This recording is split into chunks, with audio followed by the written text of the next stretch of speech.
Kain na. Oh, gusto ka makilala ni Nobby. Oh, ligo daw muna bago kain ha. Yuhu! Wow, sarap. Wow! Oh, gusto niya oh. Oh, tapos kakain, tapos maya tulog na ha. Huwag makulit ha. Malapit ka ng leksyonin. Oh, gusto mo mamit ito, dalaga? Buntis siya? Hindi. Malaki lang. Tingnan mo, gusto ng tubig. Diba? Asa sugat kaya niyan? Ang hilig kasi gusto makalabas. Masarap yung tubig. Opo! Sagot. Sagot. Bitsinin yan. Ay, ayun ang sugat. Nasa kabilang paa. Leonor. Oh, Bitsinin yan. oo. Kaso hindi ko na... Usap ka sa kabila para malinis yung kabilang paa. Dali. Kailan? Ayun ang sugat oh. Leonor, kailan? 28. Kakatayin. Birthday ni... December 21 kasi birthday ni Aileen. Birthday ni Tito Mervin naman sa 28. Sino ba gusto ng tubig?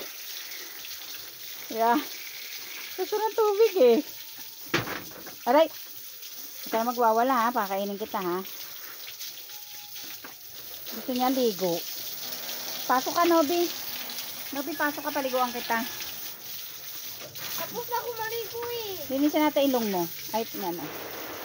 Oh, paliguan natin ang baboy ni Aileen na pagkalaki-laki. Tamad ng tumayo. Kasi mabigat na katawan. Oh, sinasambot ang tubig oh. May bisita ka. Oink, oink. Sinasambot niya yung tubig. Oink. Tapos pakainin kita ha.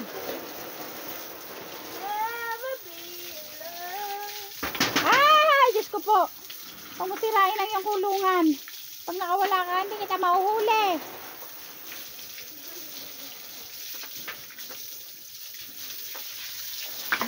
Aray. Ganito po guys. Hindi lang bata at batang isip ang aking inaalagaan, pati baboy guys. Batang isip ka Oo, rin eh. pwede rin guys ang dragon tsaka leon. Gaalaga ako basta hindi nangangagat. Leonor, Ha? batang isip ka naman O patay mo yung tubig doon, dali nak. Ay, ang dami na. Patay mo yung tubig sa banyo, dali.